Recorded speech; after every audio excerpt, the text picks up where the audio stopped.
Tonight, Donald Trump faces allegations of racism again. His slogan should be, "Make America Hate Again." Trump tells 4 minority congresswomen to go back to the countries they came from. They are all American citizens. It's just not going to quit. It's not going to stop. The slow-moving storm still threatening millions with flooding. We're on the ground in Louisiana.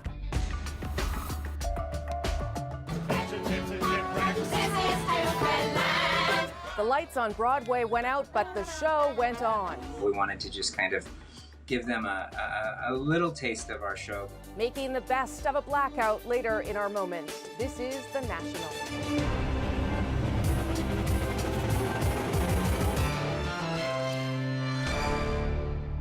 President Trump is refusing to apologize tonight after a Sunday morning Twitter tirade that's being called racist and dangerous.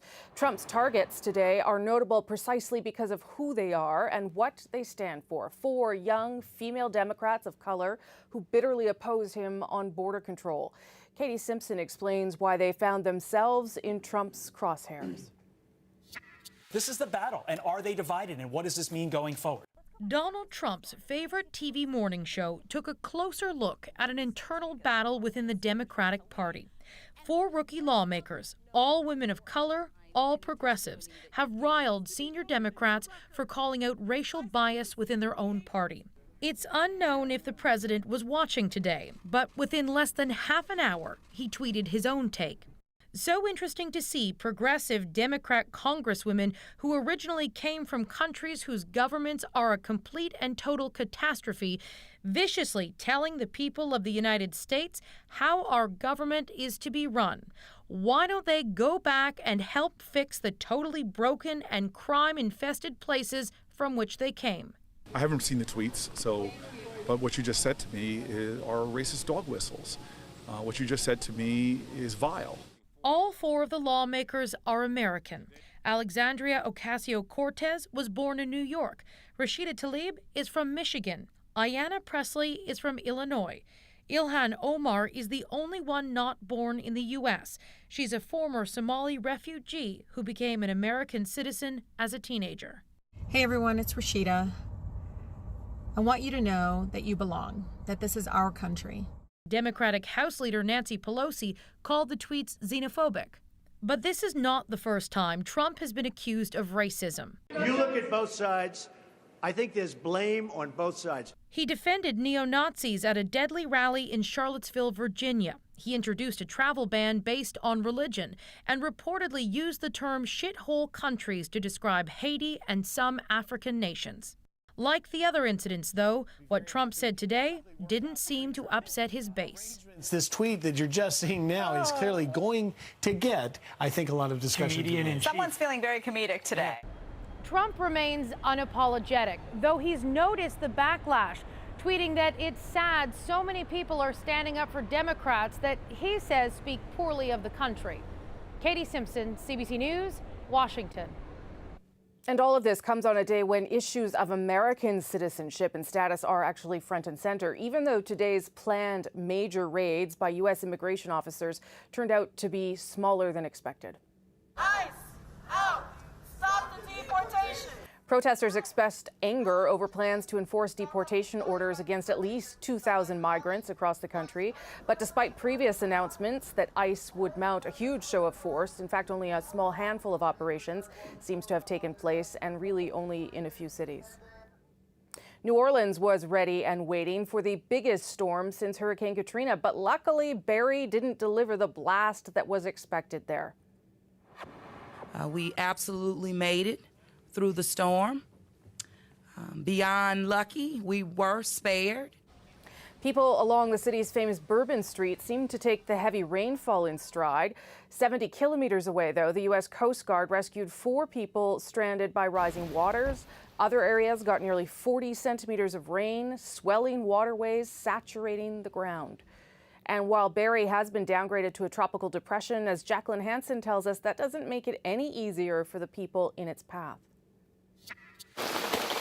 Here, rain like this has nowhere to go. The bag just fills up like a bathtub, just fills up. Barbara Allen and her son spent the day digging, trying to keep her home dry. It's just not going to quit. It's not going to stop. There is nothing to do, nowhere to go. Heavy rain over Baton Rouge raised concerns of flash flooding. Add to that several tornado warnings. Supposedly there was one sighted right here.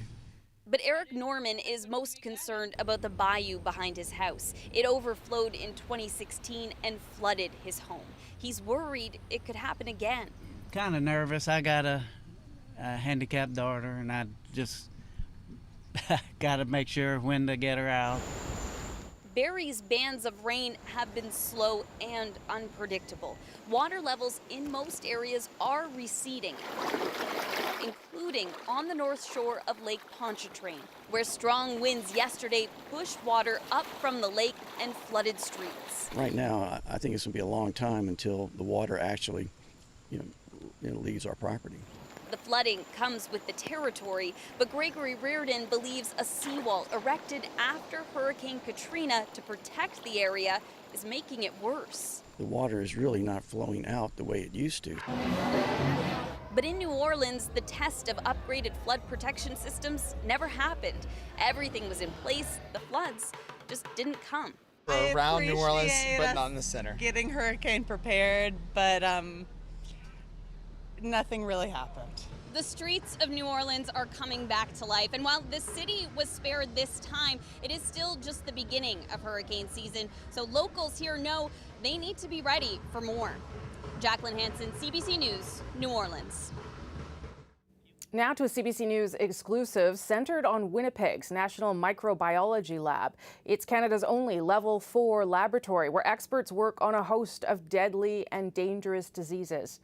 Now CBC News has learned that a renowned biologist from China has been escorted from the facility. This as the RCMP investigates what they're calling a policy breach. Karen Pauls has the story. Good morning. Dr. Zhang Chu has been recognized by the Governor General's Innovation Awards. This work can't be done without teamwork. She and the team at the National Microbiology Lab have been praised for developing an Ebola vaccine.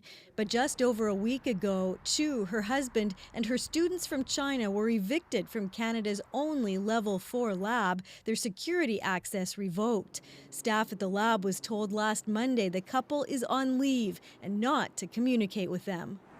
We're getting this from sources who work at the lab, but who don't want to be identified for fears they'll be punished. They say this is coming just months after IT specialists entered Chu's office after hours and replaced her computer, and her superiors stopped authorizing work trips to China. Manitoba RCMP confirmed it was called in by the Public Health Agency of Canada on May 24th. A spokesperson says the agency is investigating a policy breach, calling it an administrative matter, and it's taking steps to resolve it expeditiously. We can assure Canadians that there is no risk to the public and that the work of the NML continues in support of the health and safety of all Canadians. All this, of course, is unproven, but even microbiology, sometimes especially microbiology, can have issues that involve national security. It's something CSIS has already warned about. Canada is facing threats from foreign espionage, and not just in the traditional sense of trying to understand what our national security interests are and agencies are involved with, but threats to our economic security. Canada's relationship with China has been strained ever since the detention of a Huawei executive on a U.S. arrest warrant. Shortly after, China detained 2 Canadians, accusing them of stealing state secrets. This likely won't go over well and could even deepen the diplomatic divide. Karen Pauls, CBC News, Winnipeg. So I think you'd agree that few things are as frustrating, even maddening for Canadians, than a truly bad experience with air travel. And no wonder. The expense, the time, the sense of powerlessness, it can all just feel like, well, too much. But starting tomorrow, Canadian travelers can look forward to taking at least some of that power back when parts of the government's new Air Passenger Bill of Rights comes into effect. Tanya Fletcher looks at the fine print. Flight delays are nothing new for travelers. At Vancouver International Airport this weekend, that anger directed at Flair Airlines. One of its planes had a mechanical issue, leading to significant delays in Edmonton and Toronto, too. It's like 40 minutes before boarding. They said it was delayed by 12 hours. An all-too-common complaint. This month alone, Swoop canceled 30 flights, mainly due to maintenance problems. And Sunwing passengers have filed 48 complaints since May 1st over flight cancellations. But up until now, passengers would rarely see compensation. They'd have to dig through the airline's own rules and then make a formal complaint to the Canadian Transportation Agency. It's a very hollow and very expensive and time-consuming and awkward process right now. This consumer advocate is optimistic the passenger Bill of Rights will help. Well, there'll be a lot of improvements. There will be compensation for delays and cancellations. In those cases, up to $1,000 if it's deemed to be within the airline's control. For lost luggage, up to $2,100 in compensation and up to $2,400 if you're bumped from a flight. But one of the most outspoken skeptics in the industry calls the new regulations deceptive. Canadian passengers are being duped by the government. He claims the new policies give too much leeway to airlines, like allowing for tarmac delays of nearly 4 hours and not forcing airlines to compensate for cancellations due to weather. He'd rather see Canada follow Europe's model. In Europe, if you show up at the airport for your flight with your travel documents, with your confirmed booking on time, and for whatever reason you don't get on the plane, you get compensation. He's joined the legal fight challenging these regulations. The International Air Transport Association, which represents airlines, is taking the government to court. And until there's a ruling, Canada's major airlines all say they will comply with the new rules.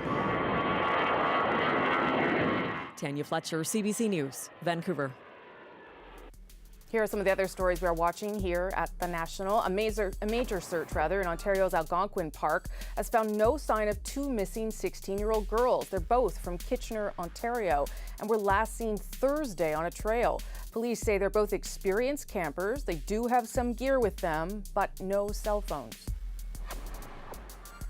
Keep your eyes on the top of the screen there. This is security camera footage from Winnipeg last night, obtained by CBC News. The video is silent, but you can almost feel the force of that crash. And if you couldn't tell, it was actually a police car appearing to drive through a stop sign and T-bone a van. Emergency personnel say 4 people were taken to hospital, all in stable condition. A church service in London, Ontario added a little demonstration to the devotion today. It was a colorful show of support for same-sex marriage. This is such an important statement for us to speak out in this city. So the city knows that this and other Anglican churches are entirely supportive of changing the marriage canon. Some Anglican churches have been performing same-sex marriages for a few years now, but on Friday, the Anglican Church of Canada voted to keep definition of marriage as the union of a man and a woman. As Kelda Yoon found out, that's not sitting well with many parishioners.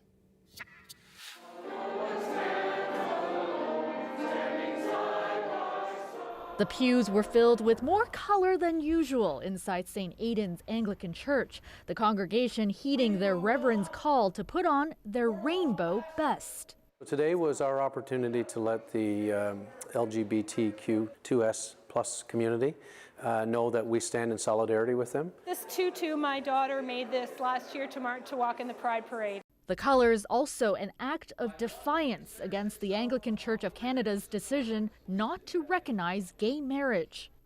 The motion by the Anglican Church almost went the other way.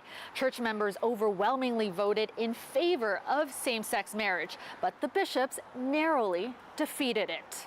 It hurts me. I'm saddened by it. When it failed, to hear the wailing and the crying in a room, the pain of the people, particularly the young people who were there, it was heartbreaking.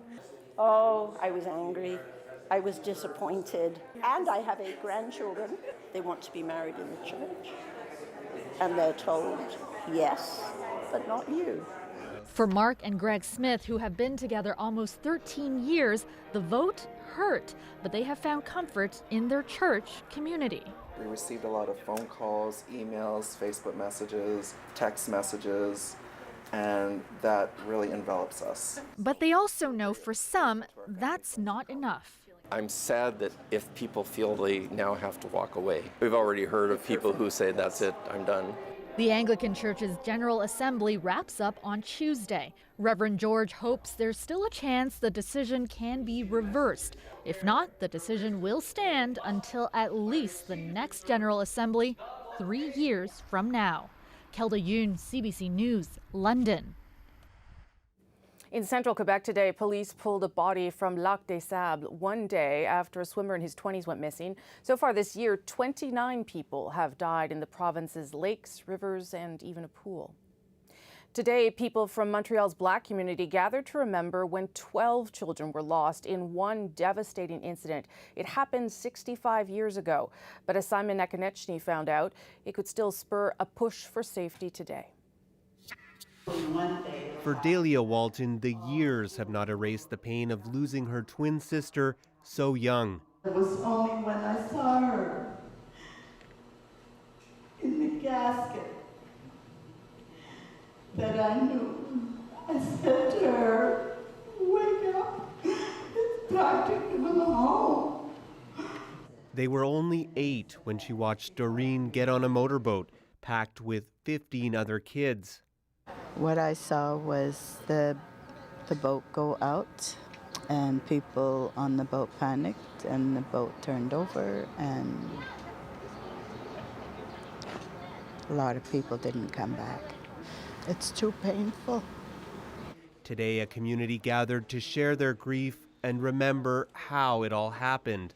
It was only like a 12-foot boat. Kathy Grant's dad was one of the day camp's counselors. The kids were having a picnic at a beach on the Lake of Two Mountains near Montreal when a man offered them rides on a motorboat. 2 groups went out and came back safely, but on the 3rd trip, the boat ran into engine trouble. A wave hit the vessel, causing kids to panic and jump overboard. 12 drowned. Grant says the kids scratched and clawed at her father's neck as he tried to rescue them. Some later blamed him. Soon afterward, he'd be walking down the street and people would say, murderer, murderer, murderer. And it really hurt him. For years, the community wouldn't even talk about what happened. That has changed. Gail Millington Grant was only 2 when her sister Paula died in the accident. She's pushing to make swimming lessons mandatory in Quebec schools. I want them to have the knowledge, the respect, and the fear of the water. That's why I keep this memory going. After the accident, Dahlia Walton secretly took swimming lessons, knowing her mother didn't want her near the water. But she says everyone should learn, so when accidents happen, they don't become disasters. Simon Nekonechny, CBC News, Montreal. Still ahead tonight, the political cost of Moscow's very expensive facelift and the national interview from space. Well, we weren't there, but this guy was. A conversation with David Saint-Jacques when he was on the International Space Station. Plus,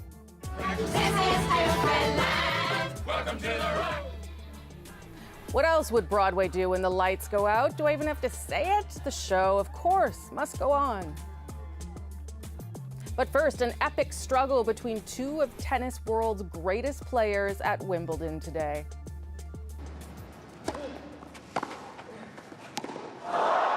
It's not that Serbian tennis star Novak Djokovic is promoting a plant-based diet. It's just that eating grass after a big victory is his personal tradition, and well-earned today after defeating Roger Federer for the Wimbledon title. It was a historic contest, the first final ever decided by a tiebreaker.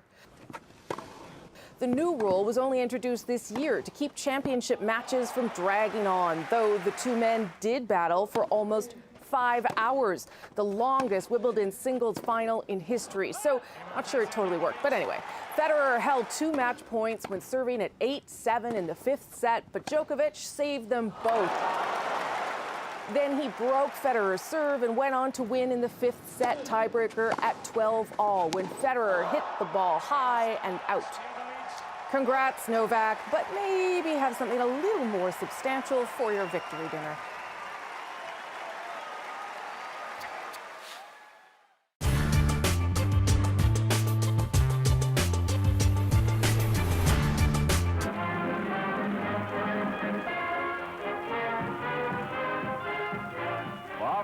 battle stands a Canadian General Hospital housing some of Canada's casualties recently arrived from France. A welcome visitor comes to its doors, Her Majesty the Queen, who is taking time out from her many functions to visit her Canadian boys. The trim gray-clad figure with a dazzling smile wears the diamond maple leaf presented to her during the royal visit to Canada. For 3 hours in every ward, she talks to the wounded fighting men of Canada. The magic of her personality banishes all thoughts of depression. After speaking to each man individually and hearing their thrilling stories, the Queen comments briefly, the Canadians are doing a wonderful job. She leaves behind appreciation for her kindly thoughtfulness.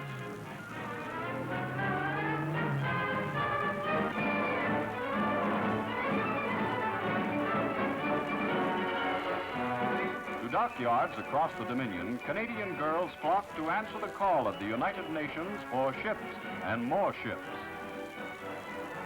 Joan Canuck has forsaken Vogue and Vanity Fair for blueprints and construction plans. The frilly dresses and fancy hairdos of pre-war days have given way to overalls and workers' caps. Brother, husband, and boyfriend on the Italian front and in Normandy need supplies, and supplies mean ships to carry them. Miss Canada is just the person to build those ships, and build them well with her own lily-white hands. After the war, a barrage of red-hot rivets may take the place of the traditional rolling pin as feminine weapon Mark I when hubby comes home late. When it comes to fixing the gas stove or the family bus, the boys will have to take a back seat. When victory is won, a great share of the credit will be due to our fair Amazons in overalls.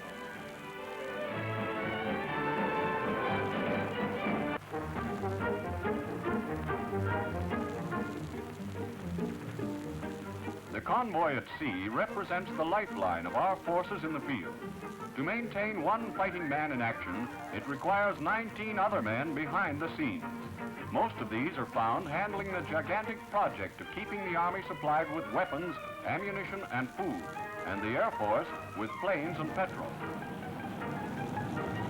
Under the Navy's protecting guns, all manner of craft are brought into use in the never-ending battle of keeping supply dumps filled. As soon as a beachhead is established, cargo vessels which are standing by commence pouring out their quota of stores.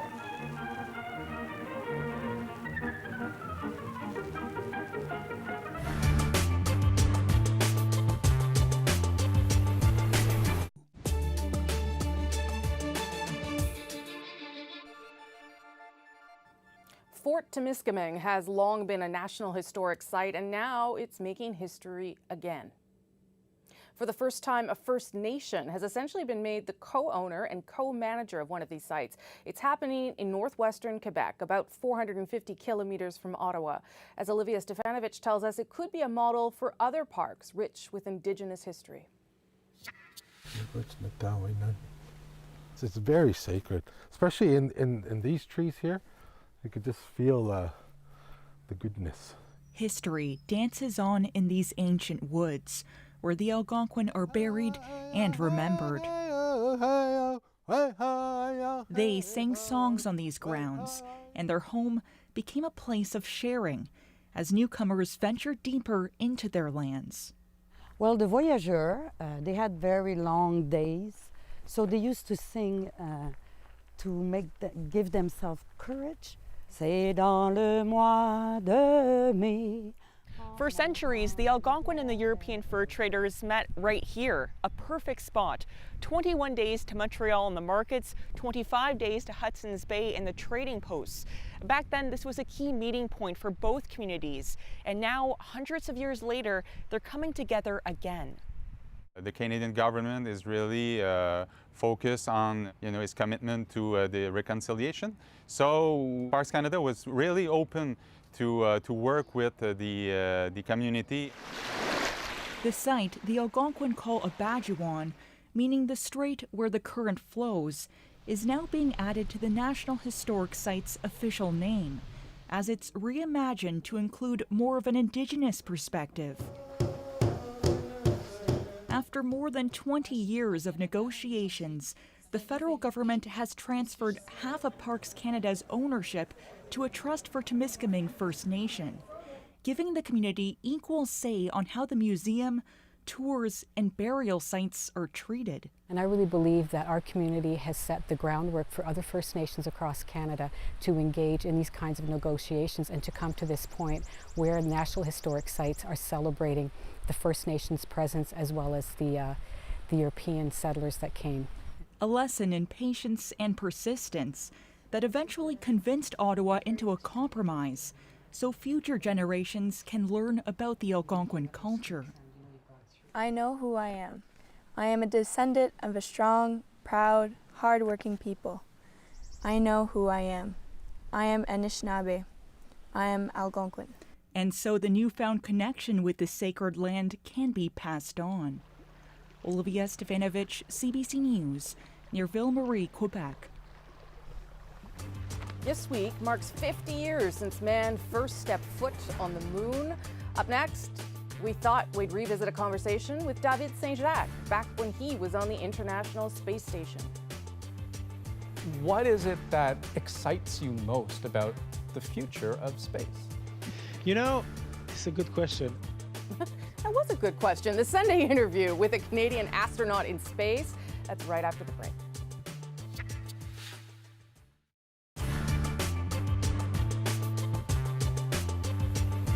Only a few hundred passengers survived the sinking, and only a handful of those are still alive to see the pictures of the ship as it is now. One of them is Eva Hart.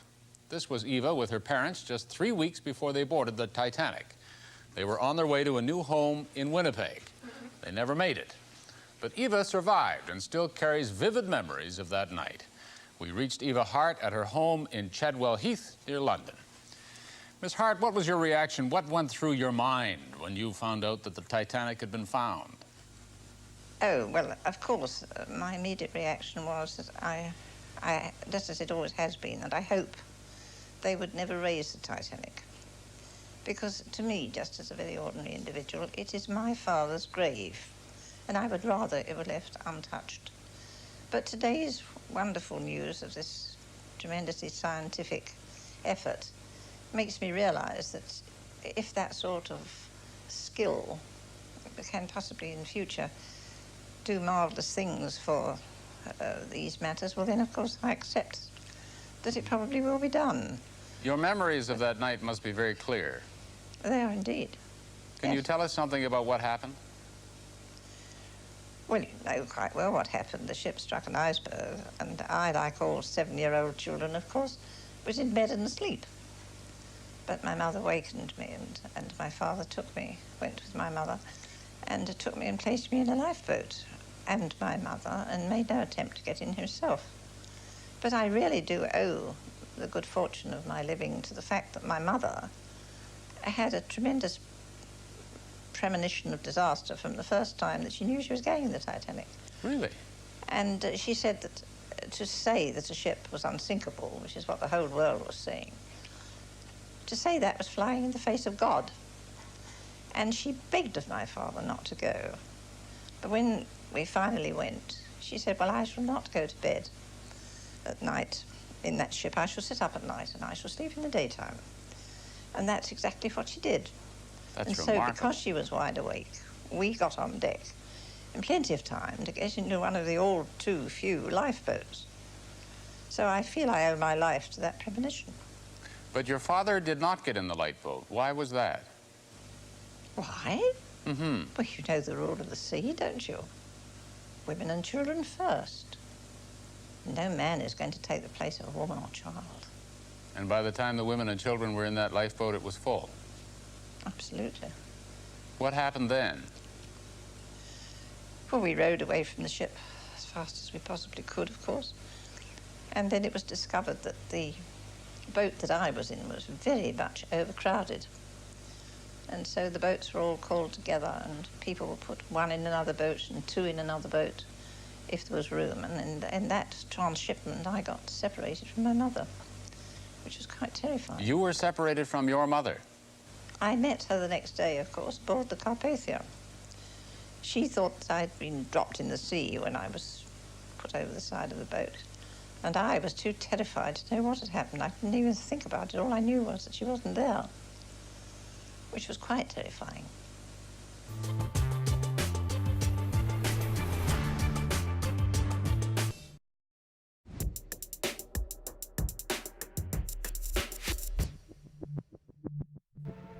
It's one small step for man,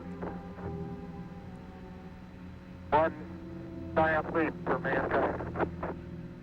Wow, it's kind of hard to believe that it's been half a century since humans first walked on the moon. Look at those pictures. The Apollo 11 mission touched down on the lunar surface on July 20th, 1969. So all this week, the National is going to mark the 50th anniversary of that incredible achievement with a special series saluting the early pioneers of space travel and those driven to take us even further. And of course, among those visionaries is Canadian astronaut David Saint-Jacques, now back among the rest of us here in Canada after a record-setting mission on the International Space Station. Tonight, we revisit Andrew's conversation with Saint-Jacques from this past March when he was still hundreds of kilometers above the Earth. In 2008, the Canadian Space Agency put out a call for its next generation of space explorers. There were more than 5,000 candidates. David Saint-Jacques was one of just 2 to make the final cut. I certainly dream of going onto the space station and conducting some experiments there. He spent years in training, but when it was nearing his time to blast off, there were complications. 2, 1. This past October, a Soyuz rocket carrying an American and a Russian malfunctioned on its way to the International Space Station. It caused a dramatic crash landing, and for a time, Russia suspended all future launches, including Saint-Jacques. But after an investigation, his journey eventually got the go-ahead. He'd actually be the first to launch since the accident. And liftoff. We have liftoff. And in December, with the world watching, it went off without a hitch. He's now been on board the ISS for almost 4 months.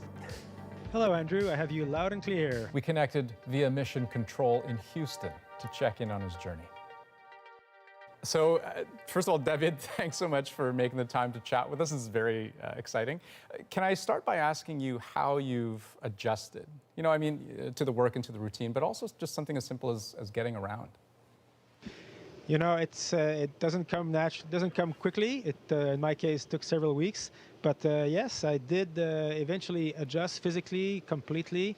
There's also some mental adjustments, psychological adjustments, sense of disorientation initially, both in time and in space. Learning to fly has been the most important thing, I guess. Learning to move around using your feet and your hands without breaking anything and without taking anything off the walls. Initially, when you see rookies come in, we kind of very slowly move, and yet we bang things around. Now you kind of, without thinking about it, you just push yourself in the right direction and float through the modules. You have to learn not to lose things because everything wants to fly away from you. So we have all these tricks. And then mentally, getting to get in the routine of staying in contact with people you love on the planet and remaining functional up here. All these things take time. But thankfully, we have this overlapping system where we come on board, and there's always crews that have been here for several months. And they just take us by the hand and hand us over the baton if you want. You make it sound so simple. Could you take a moment, though, to reflect perhaps on the road that brought you to where you, and that's very cool, by the way, the road that brought you to where you are now? I mean, you look around and you think back to being a boy with dreams of being an astronaut to where you are today. Yeah, my road started like everybody as a young boy, you know, these dreams. I think we should never forget that our main resource as a country is in the heads of our children. They hold our future. And so this dream for me has always been like a guiding, a vague, it's been like a star, like the North Star. The North Star, you never get there, but it can still be a guide, right? So I always thought space was an inspiration. I might never get there, it doesn't matter. At least it kind of gave me a path, it gave me a direction to follow. It gave me criteria to make decisions in life about what to do with my time on Earth. I was careful to make decisions that make me happy every time. And if you have to move, then you move, and life will lead you where it will. And if every choice was a good choice that made sense at the time, then the end result is the good result. You know, in an interview some time ago, you mentioned that a skill you had to acquire to be an astronaut was how to think like an astronaut. But you said that while you're here on Earth. So now that you've had a few months up in space, I'm wondering if you can explain that a bit for me. How does an astronaut think differently than anyone else? Well, maybe not differently than anyone else, but we think we have an operational mindset, which means that what we do here, you see me here, I'm breathing, it's comfortable, good temperature, the food is decent, we can sleep. But we are one technical problem away from being very uncomfortable, potentially, or worse. And so you're constantly aware that you are living in a life support system, and you have to be very careful everything you do. So there is a sense of a kind of a, if you want, respect for all the work that goes around us. And we are supported by thousands of people over dozens of years to make this incredible life support system possible. The entire station is one huge life support system. And we are kind of given the keys to the world's spacecraft. And you got to be responsible for it. You got to be very diligent. I mean, but isn't that terrifying in a way? I mean, and I'll give you an example. I mean, a month ago, I understand a toilet leaked on board, something like 10 liters of water spilling out. Oh, we have a space plumber. Yes, the only problem is I can't call a professional plumber if I need help. Oh, you are a professional. Call the ground. You should have your toilet back in about an hour.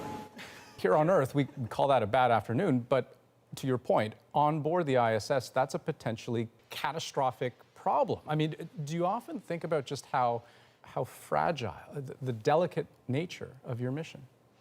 It's interesting how the human mind works. I think that notion that you're one problem away from being very uncomfortable, it kind of changed your mindset. But naturally, you want to be at peace. Everybody wants to be peaceful. So we kind of change our set point. So, it's not like I live in constant fear. I'm just very aware of my environment, I guess I would say. That's what it does. It makes you very, very aware, acutely aware of everything. And as we get to know space station better and better, I mean, it's full of cables and machines, we kind of more and more efficiently notice whenever something is out of normal configuration. And that's the best you can do. You also recently oversaw the successful docking of the SpaceX Dragon capsule with the International Space Station, which was, a very real example of what future manned space travel could look like. And you were the first one to go inside the capsule. So I'm wondering, as you were doing that, what were you thinking? I was thinking about my procedures because I was doing some things that had never been done before. These procedures, the first time they were executed. Houston Station on 1, Note 2 forward hatch open. For me, certainly the first time for me. So I had my operational hat on, if you want, making sure I was doing things the right way. And then, but when I opened the hatch, the first thought that came to my mind was like, oh, wow, this looks different. You know what? I thought, oh, this looks like a business class section of an airplane. But I also, I think of that, and I think of Canada's recent announcement about the Lunar Gateway project, right? Having a space station orbit the moon. What is it that excites you most about the future of space? It's a good question. I mean, I'm very excited about all these prospects of us continuing our inner desire to explore, expand our horizons, and understand the world around us. I mean, that's literally what got us out of the caves, through the plains, up the mountains, and then over the valley, on the oceans, in the air. And so there's that aspect. We have to continue to explore because that's in our nature, and that's how we progress. I think it will never be the priority of humanity, of course. Priorities will always remain health, education, employment, security, peace, all that. But we have to keep a small fraction of our energy for blue sky dreaming, for the arts, for science, and for exploration, because that is how we grow. That is how we develop our civilization. So what excites me most is not the fact that we are going deeper into space, is looking at my kids, knowing the fact that, yeah, Canada is continuing. Canada is staying at the forefront of innovation, exploration. That's the kind of country that I'm proud to give to my kids. Because these decisions on space projects, they're always for the next generation. It's decades away. That being said, do you miss home, David? Every day. But it's interesting. I was worried that I was going to miss nature, and because we're living in this technical environment. But every day, looking at the Earth from the cupola, poof, it's nature at its best. It beats the view you have from any mountaintop, if you want. So You are like in awe of natural beauty whenever you look outside the window to our planet. So that aspect is okay. But of course, I miss the ones I love. I miss my wife, my children, my parents, my brothers, my friends. I miss everybody in Houston who have made it possible to bring me here, people who have trained us, people who are constantly working diligently in mission control. I miss the community of humans. But the connection is still there. We don't feel lonely. I just wish I could hug my kids from time to time. You know, things like that. But we're not here forever. We'll be back. And we'll be back with lots of stories to tell, and it is a great adventure. Well, and humanity will welcome you back. David, what a wonderful opportunity it was to have this chat with you. Thank you so much for taking the time, and we wish you all the best. Thank you, Andrew. Bye, everybody.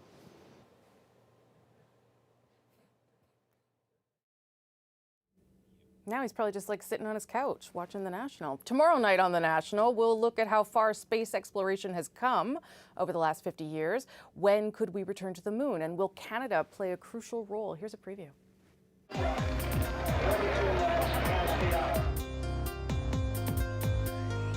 The future is really here. And the future is not only looking back at the Apollo program 50 years ago. We're going to do things differently. Access to space is easier now. It will be done both with international partners and commercial partners. This is very real. I mean, Canada is really going to the moon. And we've played with different environments. We have a Mars terrain outside as well. Canada's always played in this game, but always done that in kind of, you know, from the sidelines. Now we get to be on the field with the big players in the big game going to the lunar surface.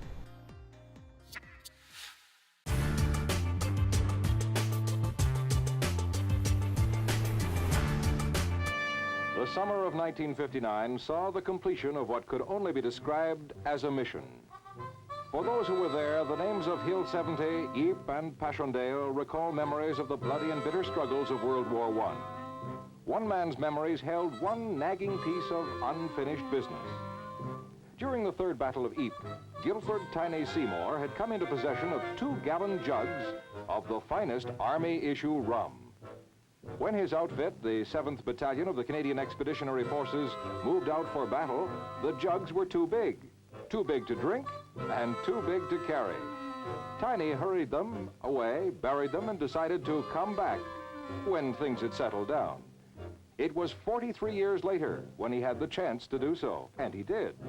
On a trip to Europe with his wife, Tiny walked to an unmarked spot near a hedgerow in Belgium and began to dig. And there they were, just as he'd left them 43 years earlier. Mission accomplished. And skål. Our first guest is a man with a great memory, Guilford Tiny Seymour.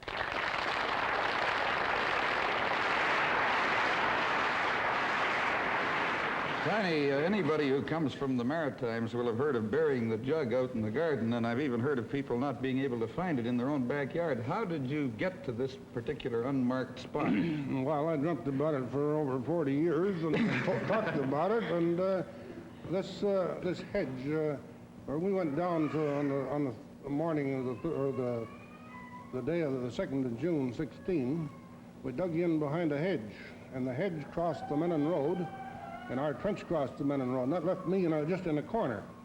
And we all dug what we call punk holes. And you were able to, those would have been gone when you went back this time. I was given these 2 jars of rum by one of our captains to take back to Major Ford. Well, Major Ford had been knocked out, and I tried to tell him that, but he was in a hurry to get him moving. He said, never mind that, take him back. So I took him back. I came into them properly. I thought to myself, well, I might come out of this, so I buried them in my funk hole, figuring on coming back, but there's only 29 men and 3 officers came out of the charge, and 4 men in my company, or 3 men and a scared boy. Did you worry all through World War II that the troops of that day might either find them or... I tried to get out there, but they wouldn't take me. I was 100% pensioner. Tiny, rum these days is rather weak. What was the proof of the rum that you buried? It was about 60% overproof. 60 overproof. Well, that's more like it. Now, what I want to know is, where is the rum now? Is there any left? There's a gallon at home, and it's going to be drunk on the 12th of November at our regimental reunion in the Georgia Hotel in Vancouver. What happened to the first... There's going to be a lot too many there to drink 1 gallon, I'm going to tell you that. It's a good thing it's 60 overproof. It's going to go around a regiment. Well, it was taken off me in Montreal, And on the way through, all the customs men happened to be veterans. They all did a little sampling, I think, and they told me it was 30 OP now. Oh, I see. It's I think they sampled it and added a little to it. Charlie, at least Tiny, on this evening, you were a pretty big target. I'm Michelle Shepard, filling in for Jamie Poisson. Tomorrow on CBC's Daily News podcast Front Burner, as Canada's peacekeeping mission in Mali draws down, we ask if it made good on the promise to return to the peacekeeping stage. Subscribe where you get your podcasts.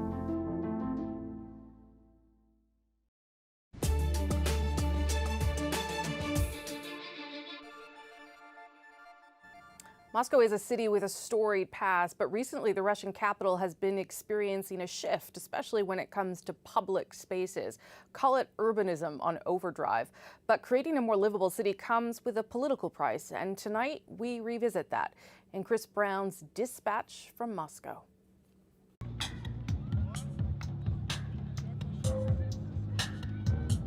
These days, Moscow feels like a city that's found its groove.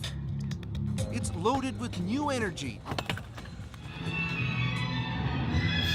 Seems to be on a non-stop celebration of its culture, history, and traditions. While Russia's capital has always been a place of power and importance,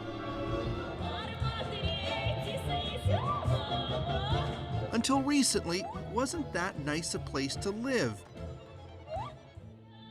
With too many drab buildings, tacky shops, and uninspiring public spaces. Not so anymore.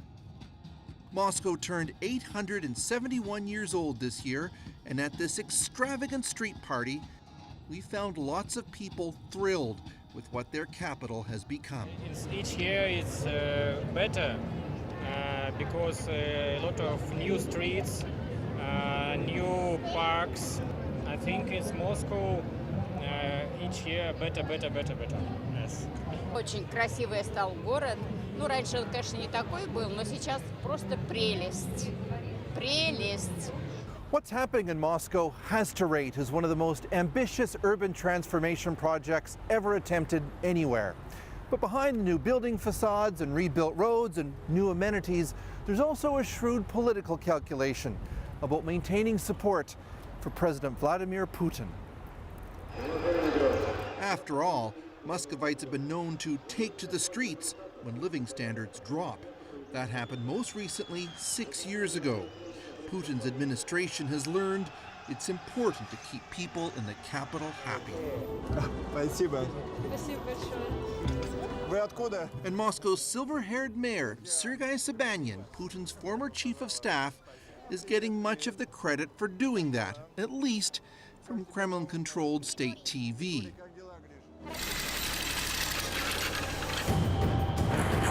It recently aired an hour-long tribute documentary listing among Sobyanin's accomplishments a program called Maya Ulitsa, or My Street.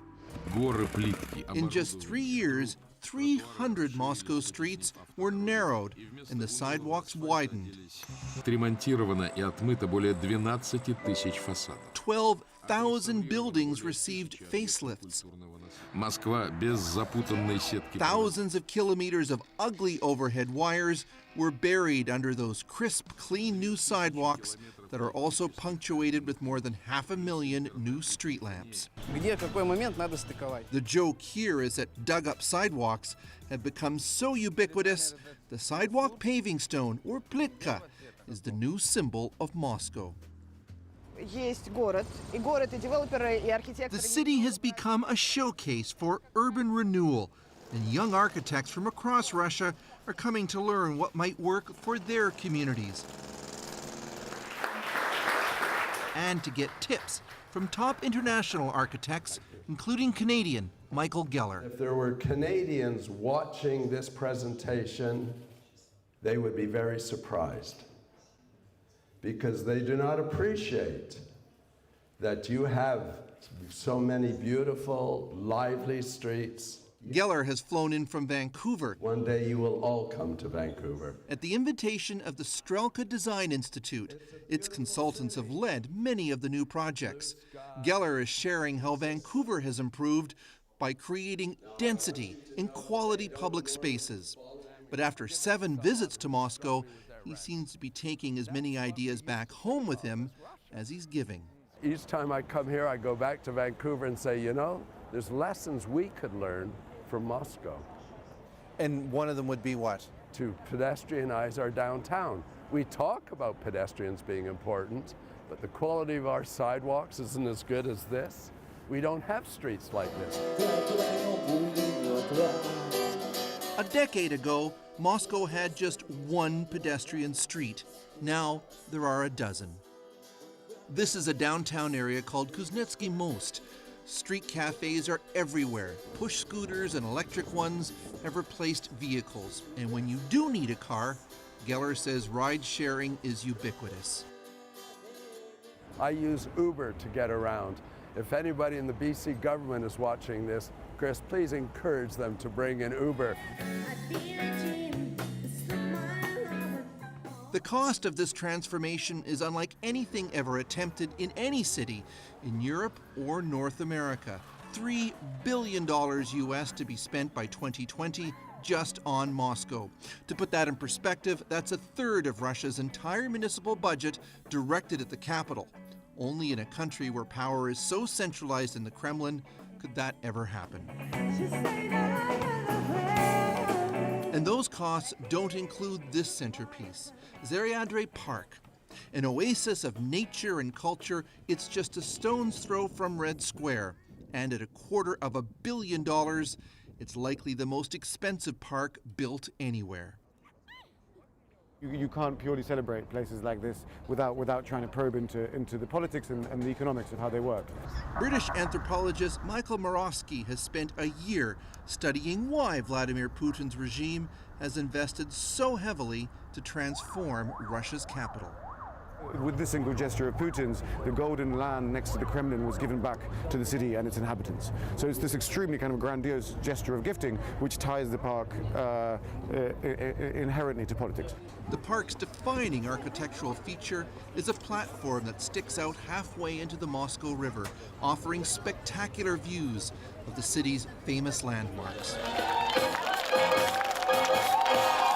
In a surreal scene when it opened last year, Putin took what seemed like a victory lap as the band struck up the theme from the last Austin Powers movie, The International Man of Mystery.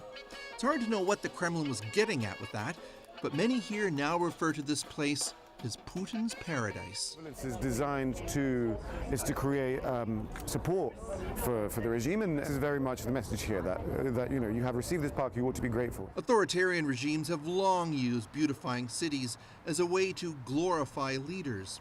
Still, what's happening in Moscow begs the question, can such improvements in urban freedom encourage greater political freedoms as well?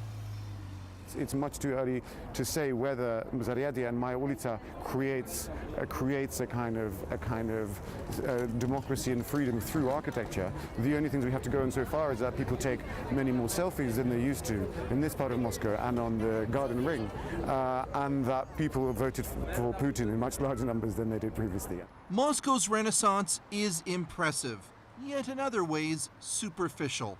Daily commutes on clogged roads are still punishing. But Muscovites seem more than prepared to accept the deal Putin has offered them. A better, more beautiful city in exchange for letting him run Russia his way. Chris Brown, CBC News, Moscow. Up next, the New York City blackout couldn't stop the show. Our moment of the day, well, the day yesterday, right after this.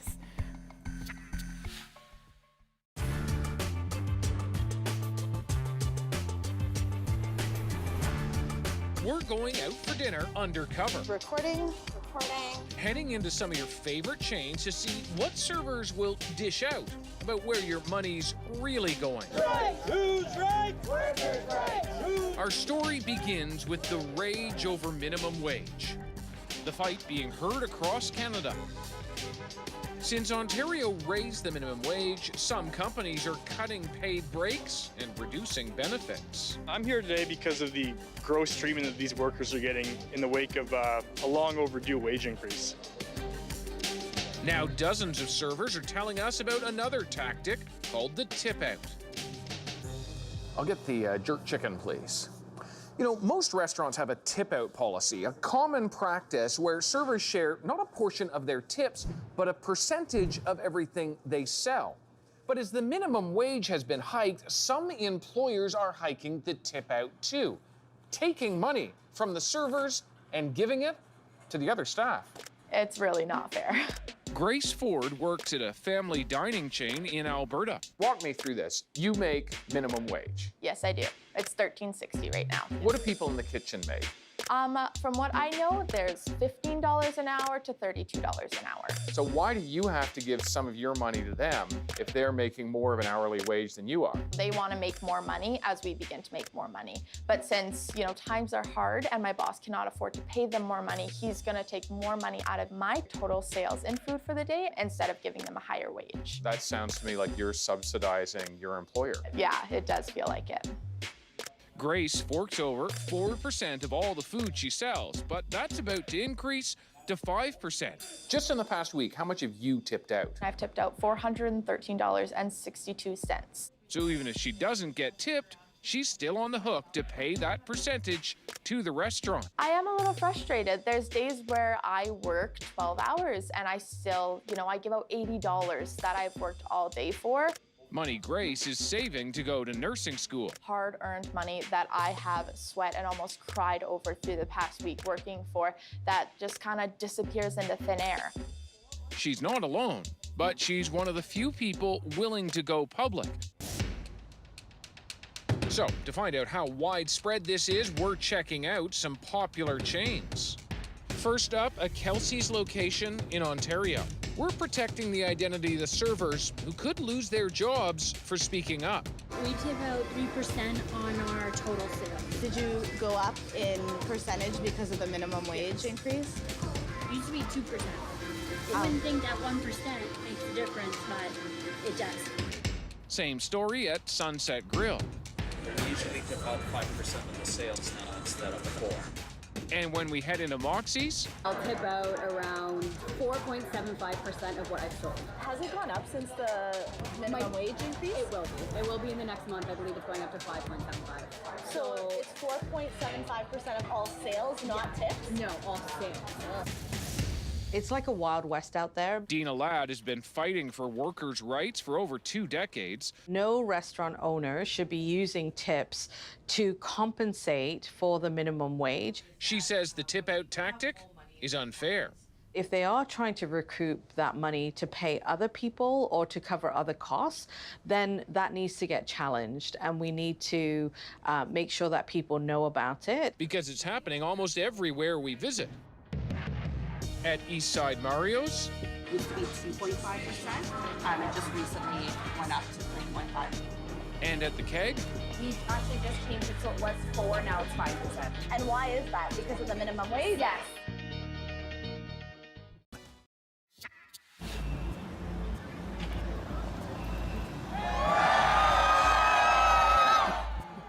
That made me so happy watching that. The moment the lights came back on in New York City last night, clearly rejoicing. But before that, there was also something else. Music. When it was all dark and the Broadway shows were canceled and ticket holders were left outside, disappointed, but you know the old saying. And so performers from several productions took their shows out onto the streets, and that is our moment. Welcome to the road, an Islander, I am an Islander, I'm an Islander, I am an Islander. I got to the theater and there were no lights on inside. Our goal was just to kind of make people feel still, even if they couldn't go inside, that they were safe and that they were welcome. We were all trying to make jokes about like which shows might be running, which shows might like have performances outside before we actually knew any of that would happen. I was like, oh wow, everyone's stuck outside, including the performers, and now they're doing a show for us outside. To see that kind of citizenry, that kind of Good Samaritan attitude, it shows that New York City does have a heart. If you want to have a good time, seriously, just go and look through all of those tweets of all that video, and you'll know that's why New York's so cool and so special. And that is the National for this July 14th. Good night, everyone.